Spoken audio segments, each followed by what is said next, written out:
같이 하나님 앞에 기도할 수 있는 자리로 부르셨습니다. 오늘 장례가 광주에서 있어가지고 아침에 10시에 출발했는데 조금 전에 도착을 했어요. 물론 운전을 한 박정우 전사가 훨씬 더 수고를 많이 했는데 차 속에서 8시간이 넘게 있으니까 이게 차 안에 있는 건지 어디에 있는 건지 약간 멍한 게 있는 것 같습니다. 그래도 이제 아까 찬송 부르는데 시편의 가사였죠. 주의 궁정에서의 하루가 다른 곳에서의 첫날보다 나으니. 그래서 저와 여러분들을 이 자리로 부르신 줄 믿습니다. 예배하러, 하나님 앞에 믿음으로 간구하러, 그리고 무엇보다 하나님의 약속을 우리의 삶을 통하여 성취하기를 원하시는 하나님의 분명한 뜻이 있어서 저와 여러분들을 이 가운데 부르신 줄 믿습니다. 사실 시편 우리가 25편까지 쭉 오면서 제일 많이 우리가 볼 수 있었던 것, 물론 다윗의 시가 그 중에 대부분이었긴 했는데, 다윗의 삶은 한마디로 말하면 뭐냐? 하나님께 의지하는 삶이고 하나님께로 피하는 삶이에요. 그러니까 신앙생활은 하나님께 의지하는 삶이고 하나님께 피하는 삶입니다. 굉장히 막 복잡하고 어려운 것 같은데 단순한 거예요. 오늘 이 금요일 밤에 우리는 다른 선택을 할 수도 있었어요. 그런데 주의 전에 우리가 나와서 하나님을 예배하고 하나님께 우리의 삶을 온전히 맡기고 주께서 주신 믿음 가운데 주께서 약속대로 이루실 것을 확신하며 기도하기 위해서 이 자리에 온 줄 믿습니다. 그게 중요한 거예요. 우리가 지금 예배의 자리에 있다라고 하는 것이 중요하다. 오늘 읽은 말씀의 1절이 사실은 뭔가 이렇게 해석을 하는 것에 있어서 좀 어렵다기보다 좀 셉니다. 왜 그러냐면 1절의 말씀이 내가 나의 완전함에 행하였사오며, 이 구절 때문에 그래요. 내가 나의 완전함에 행하였다. 사실 하나님 앞에서 이 시편은 기도잖아요, 그죠? 그런데 하나님 앞에서 내가 나의 완전함에 행하였다 이렇게 얘기할 수 있는 사람이 몇이나 되겠습니까? 그런데 사실은 우리가 알고 있는 말 뜻대로 이렇게 본다 그러면 여기에서 사실 많이 걸리죠. 다윗은 역시 삶이 남달랐나 보다. 그런데 우리가 다윗을 좀 알잖아요, 그죠? 잘 모르십니까? 성경에 다윗에 대해서 잘 나와 있습니다. 다윗을 여러분들이 상상해서 알려고 하지 마시고 성경에 나와 있는 다윗의 삶을 보면 우리가 이제 말뜻 그대로 완전하다라는 말로 표현할 수 있는 사람은 아닙니다. 그래서 여기에 나와 있는 이 표현, 보통 이게 단어가 여기서의 완전은 톰과 제리의 톰은 아니고, 저도 좀 웃어보려고 얘기한 거니까 여러분들이 그의 적절한 리액션을 부탁합니다. 여기서 이 완전하다는 단어로 쓰인 이 히브리어 톰은 어떤 의미냐 하면 우리가 생각하는 퍼펙트한 거랑은 좀 멀어요. 그러니까 마음 자체가 성실하고, 좀 더 쉽게 표현하면 마음이 나누어지지 않은 거예요. 뭐라고요? 마음이 나누어지지 않은 거. 그러니까 하나님 앞에서 예배한다라는 건 뭐냐 하면 일단 마음이 나누어지면 안 돼요. 지금 이 자리에 왔는데도 내 마음속에 여전히 다른 생각들이 많고 내 생각 반, 하나님 뜻 반, 이렇게 막 섞여 있으면 안 되고, 온전히 하나님의 뜻 가운데 나의 모든 초점을 맞추기 위해서 뭘 한다고요? 내 마음을 하나로 모으는 게 중요한 거예요. 그런 의미에서 완전함을 얘기하는 겁니다. 적어도 다윗은 하나님을 찾는 것에 있어서 뭐예요? 항상 그 마음이 이것저것으로 나누어지지 않고 하나님께 집중하고자 했다라고 하는 것을 우리가 말씀을 통해서 볼 수 있는 거예요. 그러니까 마음이 나누어지지 않으니까 부수적으로 흔들림도 그만큼 적은 거예요. 여러분 이거 이해하십니까? 무슨 뜻인지? 사람의 마음이 자꾸 나눠지면 생각이 많아요. 생각이. 그래가지고 이걸 하면서도 여기에 또 다른 생각을 두고, 또 이걸 하면서도 다른 데에 생각을 두고 하다 보니까 집중하지를 못하는 거예요. 우리가 하나님께 집중하지 못하는 이유는 자꾸 우리의 생각이 나누어져서 그래요. 그러니까 여러분들의 모든 마음을 다 모아서 오늘 이 예배가 하나님께만 온전히 집중하는 시간이 되기를 소망합니다. 그래야 하나님께 의지할 수가 있어요. 안 그러면 내가 가지고 있는 생각을 또 꽉 쥐고 있다가 그대로 들고 가는 거예요. 이게 이제 신앙생활의 연차 뭐 이런 것과 상관없이 우리가 예배에 너무 익숙해지다 보면 예배에 대한 부분들을 하나님 앞에서 드린다는 생각이 아니고 자꾸 우리의 생각 속에서 판단할 때가 참 많다라는 거예요. 예배는 오직 하나님의 임재하심을 느끼며 하나님 앞에서 하나님께 집중하여 드리는 것입니다. 그게 온전한 예배의 시작인 거예요. 그러면서 오늘 주시는 말씀에 여호와를 의지하여 싸우니 여호와여 나를 판단하소서. 그러니까 1절을 다시 한번 읽으면 하나님, 내가 하나님을 향하여서 마음이 나누어지지 않고 오직 하나님께 집중하여 싸우니 내가 흔들리지 아니하고 전적으로 하나님만을 의지하오니 그런 나의 중심을 주님이 보아주십시오. 이렇게 얘기하는 거예요. 오늘 우리가 하나님 앞에 그렇게 예배할 때 하나님께서 우리 가운데 틀림없이 은혜를 주실 줄 믿습니다. 그리고 마음 가운데 세상이 줄 수 없는 진짜 평안이 그 가운데 있는 줄 믿습니다. 오늘 그러면서 주시는 말씀이 2절에 여호와여 나를 살피시고 시험하사 내 뜻과 내 양심을 단련하소서라고 말씀하는 거예요. 여기에 표현이 뭐예요? 살피시고 시험하고 그리고 단련한다. 단련이라는 표현은 우리는 무슨 사실 이렇게 재련하는 과정에 참여해 본 사람이 별로 없기 때문에 그러는데, 사실은 하나의 불순물 없는 온전한 금속을 만들어내는 과정에는 반드시 이런 정제하는 과정이 필요하다는 거죠. 그 과정이 없으면 순도 100%가 나올 수 없어요. 이게 뭐 철뿐만이 아니라 어떤 것이라 할지라도 하나님 앞에 우리가 그저 전적으로 하나님을 신뢰하고 나아갈 수 있으려면 과정 속에서의 단련이 필요한 거예요. 우리가 아무 문제가 없는 현장을 하나님 앞에 구할 때도 참 많지만 아무 문제가 없기 때문에 우리가 단단해지는 것이 아니라 그 문제의 현장 가운데서 우리를 붙드시고 그 가운데 하나님이 정금같이 나오게 하는 것을 경험할 때 그 가운데서 우리가 순도 100%에 가까워지는, 100%는 좀 어렵고 그죠? 순도 100%에 가까워지는 하나님을 향한 전적인 믿음이 저와 여러분들 가운데 선명하게 자리매김하게 될 줄 믿습니다. 시편에서 우리가 이 기도의 내용들 사실 남의 한 기도잖아요. 다윗이 한 기도. 여러분, 다윗의 기도가 나의 기도가 될 수 있느냐? 사실은 우리의 시편 26편에 대하여서 모든 배경을 이해하지 못하고 있는데 여기 하나하나에 있는 말씀을 원어로 보고 어떤 상황들에 대한 부분들을 유추하는 것으로 여기에 있는 말씀의 고백이자 기도가 내 기도가 될 수 있느냐? 이건 사실 쉬운 문제가 아니에요, 여러분. 시 하나를 봐도, 소설 한 편을 읽어도, 단편 에세이를 하나 봐도 지금 읽을 때랑 나중에 읽을 때랑 또 틀린데, 그죠? 이거는 내 글이 아니잖아요. 분명한 건 다윗이 경험한 하나님에 대한 고백이고 다윗이 하나님께 기도한 내용이고 다윗이 삶에서 하나님을 향하여 집중하고자 그의 삶을 하나님 앞에 또다시 헌신하며 예배의 자리에 나아올 때 드리는 그런 내용인데 이것이 나의 것이 될 수 있느냐? 이게 이제 관건인 거죠, 관건. 우리가 이 과정을 끊임없이 거쳐야 되는 거예요. 다윗의 고백이 나의 고백이 될 수 있고 에스더의 고백이 나의 고백이 될 수 있고 바울의 고백이 나의 고백이 될 수 있고 우리가 성경을 통하여서 믿음의 선배들의 삶을 보는 이유는 바로 거기에 초점이 있는 줄 믿습니다. 사무엘하 7장에 보면 18절에 이런 표현이 있어요. 그러니까 다윗이 하나님의 전에 나와서 정확하게 말하면 기도하는 거죠. 그리고 예배하는 장면에 여호와 앞에 들어가 앉아라는 표현이 있어요. 여호와 앞에 어떻게 한다고요? 들어가 앉는 거예요. 그가 왕인데 우리 영상팀 센스 있어요.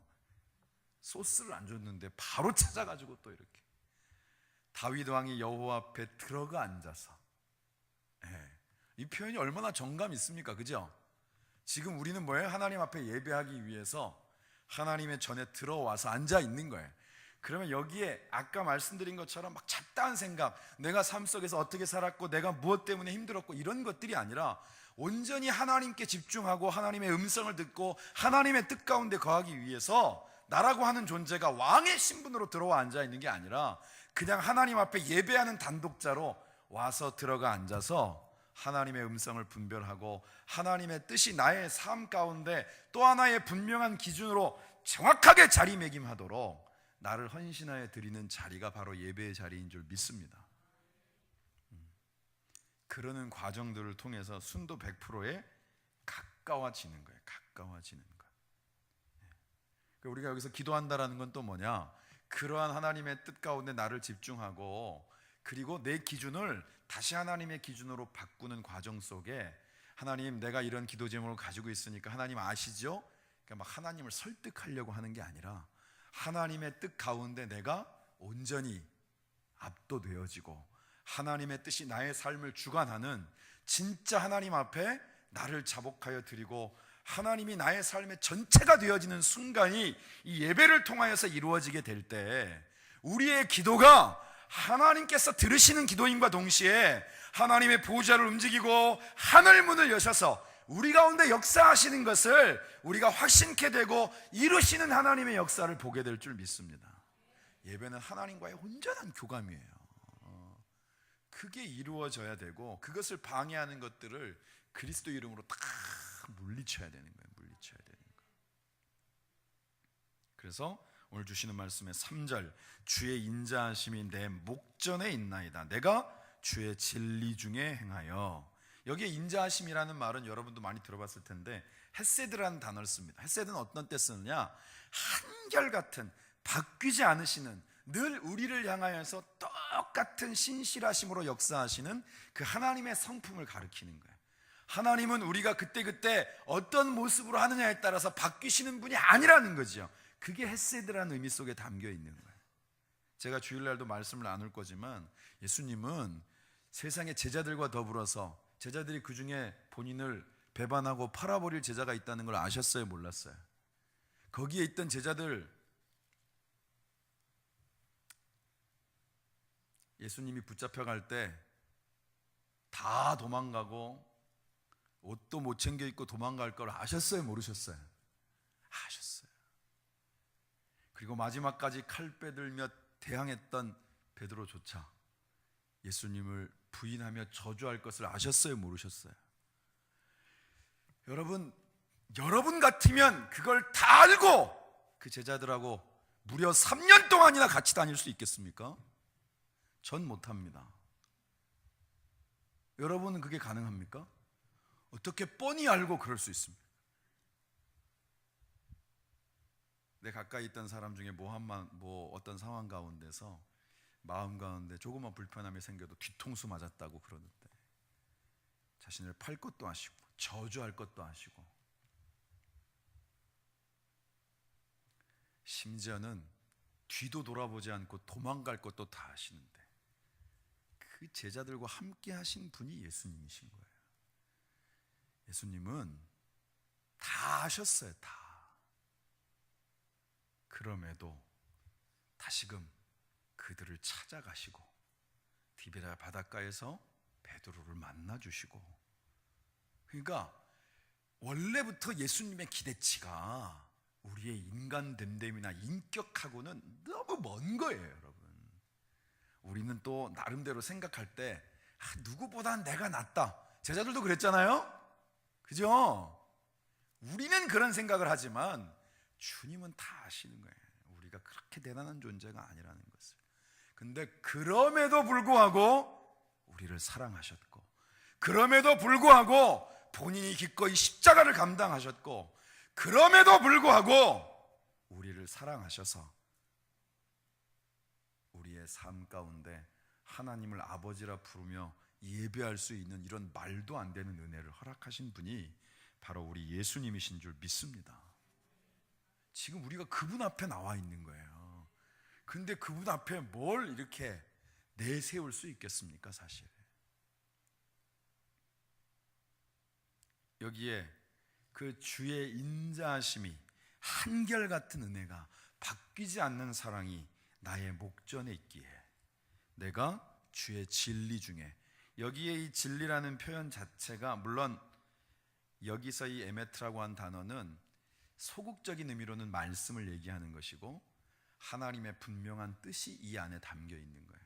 그러니까 우리가 하나님의 그 신실하심에 대해서, 하나님의 한결같은 은혜에 대해서 느낌으로 아는 게 아니고 성경을 통하여서 우리에게 너무나도 선명하게 하나님이 우리를 바라보시는 기준에 대한 것들을 말씀하고 계시단 말이에요. 그러니까 우리는, 저와 여러분은, 여기에 있는 최 목사와 여기에 앉아있는 한 사람 한 사람, 하나님의 자녀인 여러분은 전적인 하나님의 은혜를 얻은 자들로 이 가운데 와 있는 줄 믿습니다. 그게 말씀 속에 기록되어 있는 거예요. 그래서 우리는 이 말씀을 볼 때마다 감격하는 것이고 그 말씀 가운데 다시 힘을 얻고 서는 것이고, 우리가 누구를 향하여서 감히 우리의 시각과 눈으로 바라보며 판단할 수 있는 존재가 아니라는 것들을 더 깨닫게 하시는 거예요. 그런데 오늘 주시는 말씀에 그러한 인자하심을 우리가 분명히 알고 주의 진리의 말씀 가운데 행하는 자에 대하여서 구체적으로 4절과 5절에 언급하고 있어요. 한번 읽어보겠습니다. 시작.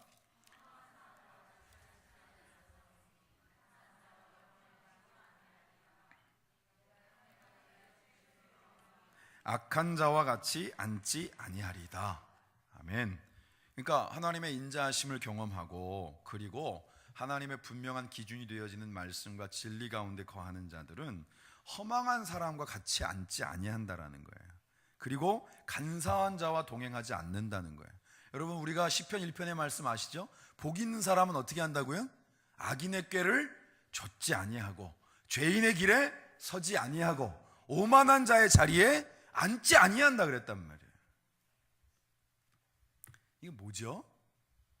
그러니까 아주 어찌 보면 신앙생활에서 아주 심플한 기준을 말씀하고 있는 거예요. 우리가 막 한마디로 말하면 그런 거예요. 술 먹는 자리에 앉아가지고 어떻게든 여기에 있는 사람을 전도해 봐야 되겠다라고 애쓰고 수고했던 그 누군가를 제가 알아요. 되나요 그게? 그리고 문제의 상황 가운데 본인이 앉아있으면서 자꾸 주여 이 시험을 이겨내게 하옵소서라고 하는 것이 우리 같은 연약한 존재에게는 사실 가능한 일이 아닌 거예요. 무장되어지고 또 무장되어져도 쉽지 않은 것이죠. 그리고 그것은 특별한 어떤 하나님께서 주신 사명이 있을 때 그런 일들을 감당하는 거예요. 그러니까 우리가 할 수 있는, 우리처럼 연약한 그릇인 자들이 선택할 수 있는 건 그 자리에 있지 않는 거예요, 여러분. 제가 아는 분 중에도 알코올 중독자가 있었어요. 예수 믿고 많이 좋아졌어요. 그럼 어떻게 해야 돼요? 술을 앞에 놓고 주님, 이것을 안 먹을 수 있게 하옵소서. 여러분, 이런 게 주님이 원하시는 기도가 아니라 술 먹는 자리에 안 가는 거예요. 이런 단순한 방법들이 우리에게 하나의 어떤 하나님께서 우리를 훈련시키시고 영적인 체질로 만드는 과정 속에 우리가 선택할 수 있는, 어찌 보면 그건 굉장히 적극적인 선택이 아니라 그 자리를 갖지 않는 것들로 이루어지는 아주 기본적인 선택에 해당되어지는 거예요.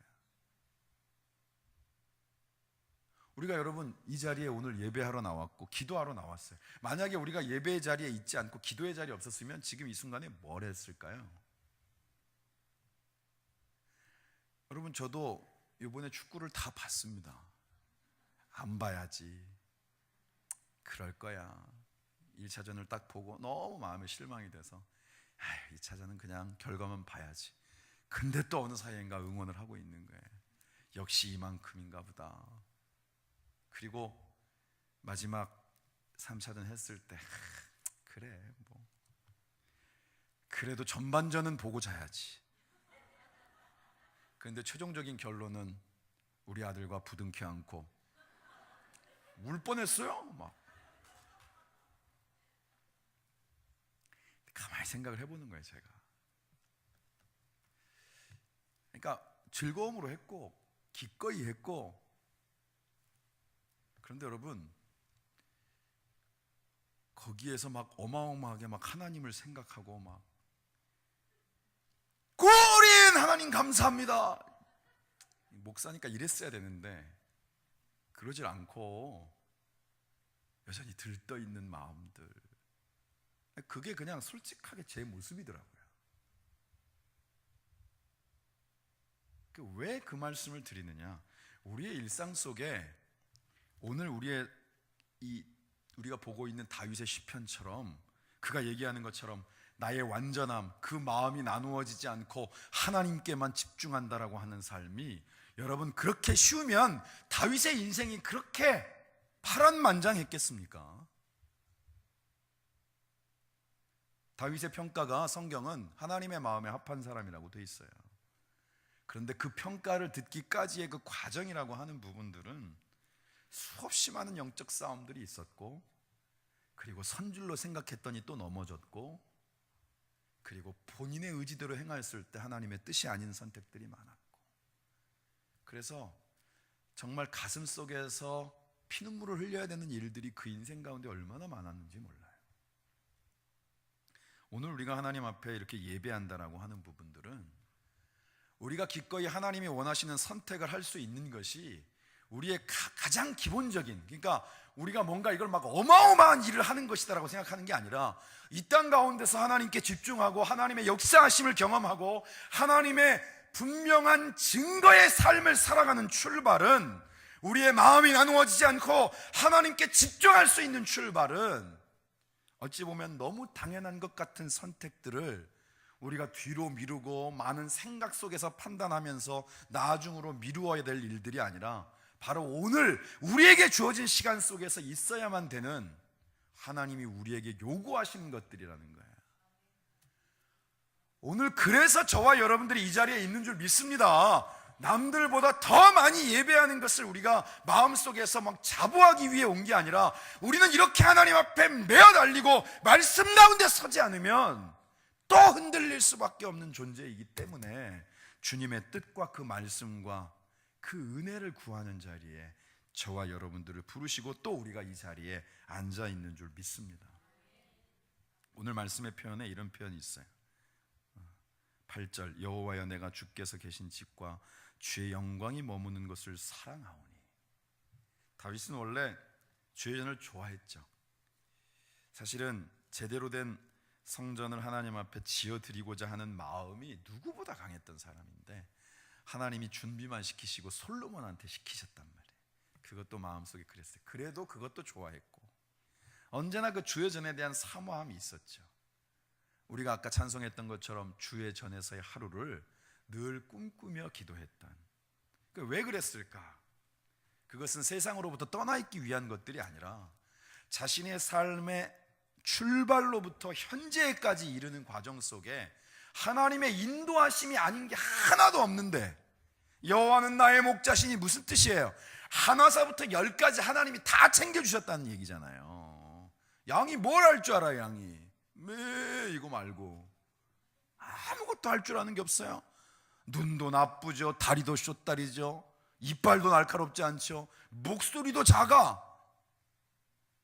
그러니까 오죽했으면 어디에서 뭘 먹어야 될지, 뭘 마셔야 될지, 어디에 쉬어야 될지, 여기가 죽을 길인지 살 길인지도 옆에서 눈 부릅뜨고 목자가 지켜주지 않으면 그의 삶의 하루도 장담할 수 없는 것이 바로 양의 삶이란 말이에요.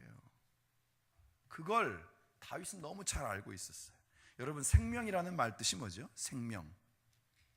그거는 우리의 삶이 명령받았다라는 거예요. 우리는 그냥 내가 생명을, 나의 삶을 그냥 내 마음대로 누리는 것 같아도, 우리의 삶은 절대적인 주권자를 통하여서 우리에게 명한 바 된 그만큼만 살 수 있는 거예요. 우리가 100년 살아야지 그런다고 100년 살 수 있는 게 아니고, 아이고 짧고 굵게 살아야지 그런다고 그렇게 살고 마무리할 수 있는 게 아니라, 우리에게 명령하신 바 하나님이 주신 그 삶을 살아갈 수 있도록 부여받은 것이 생명이란 말이에요.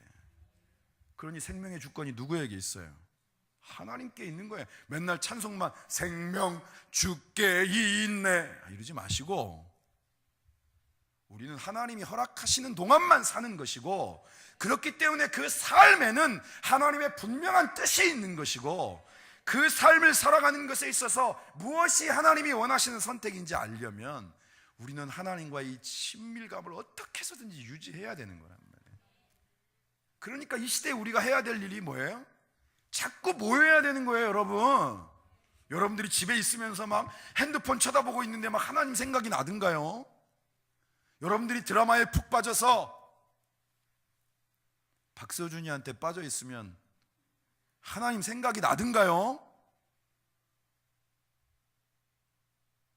이거는 뭐 불을 보듯 뻔한 것인데 그럼에도 불구하고 이유들이 너무 많아요. 바빠, 분주해, 마음의 중심이 이곳 가운데 있지 않은 거예요. 하나님의 임재하심과 하나님의 역사하심과 하나님의 음성을 듣는 것들 가운데 우리의 마음이 있지 않는 거예요. 그래도 오늘 이 자리에 오신 분들은 그런 하나님의 음성 가운데 반응한 줄 믿습니다. 아닌데요? 본능적으로 어느 순간 버릇처럼 왔는데요? 그것도 은혜인 줄 믿습니다. 원래 동물들은 회귀 본능이 중요한 거거든요. 어느 순간 와보니 예배당이야. 최상입니다. 이게 이 정도면 최상의 시나리오인 거예요. 그런데 오늘 주시는 말씀에 뭐라고 되어 있냐 하면 여기에 10절 그 악인들과의 어떤 구분점들을 두는 것에 있어서 그들의 손에 사악함이 있고 그들의 오른손에 뇌물이 가득하오나. 그런데 맨 마지막 절에는 또 뭐라고 되어 있어요? 내 발이 평탄한 데에 섰사오니 무리 가운데에 여호와를 송축하리이다. 그러니까 뭔가 하나님의 뜻과 먼 자들의 삶에서 여기서 강조되는 건 손이에요. 손. 여러분, 손은 물론 내가 밥을 먹을 때도 쓰지만 손을 내밀지 않습니까? 여기에 표현해 보면 뭐라고 되어 있어요? 사악함, 뇌물. 이건 뭐예요? 나를 통하여서 누군가에게 전해지는 거란 말이에요. 손은 전달의 도구로 쓰이는 거예요. 그죠? 근데 이것이 뭘 전달하는 데 쓰느냐가 중요한 거죠. 여러분, 우리가 기도할 때 손을 펴며 살 수 있는 자가 된다. 그러면 나로부터 선한 영향력들이 나누어진다는 뜻이잖아요. 그죠?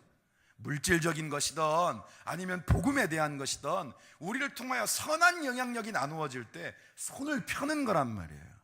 그런데 그 손이 뭐에 민첩한 거냐면 사악함에 민첩하고 뇌물을 주고, 다시 말하면 그 관계를 하나님의 뜻과는 상관없이 어그러뜨리는 데 사용되어진다. 그러면 이게 문제가 있다라는 거예요.